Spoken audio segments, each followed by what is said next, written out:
Dans la nuit, l'agence de presse nord-coréenne diffuse ces images. On y voit Kim Jong-un surveillant les lancements de missiles réalisés ces 2 dernières semaines. Selon un communiqué du régime, ces essais étaient en réalité des simulations nucléaires tactiques. Les unités de l'armée populaire coréenne chargées de l'utilisation des armes nucléaires tactiques ont organisé des exercices militaires du 25 septembre au 9 octobre afin de vérifier et d'évaluer la capacité de dissuasion et de contre-attaque nucléaire du pays. Parmi ces exercices, une simulation de chargement d'ogives nucléaires, mais aussi de neutralisation d'aéroports et de centres de commandement en Corée du Sud. Depuis 2 semaines, le régime a procédé à 7 lancements de missiles balistiques. L'un de ces projectiles a survolé le Japon.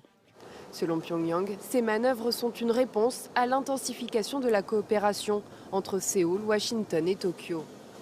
Face à la menace croissante, les 3 pays ont mené ces dernières semaines des exercices navals et aériens autour de la péninsule coréenne, une position défendue hier par la Corée du Sud. Nous poursuivrons nos efforts pour protéger notre peuple grâce à la coopération trilatérale entre la Corée du Sud, les États-Unis et le Japon. Nous voulons un futur de liberté, de paix et prospérité pour la Corée du Nord si elle dépose ses armes nucléaires. Seulement, la Corée du Nord perçoit ces tactiques comme la répétition générale d'une invasion de son territoire.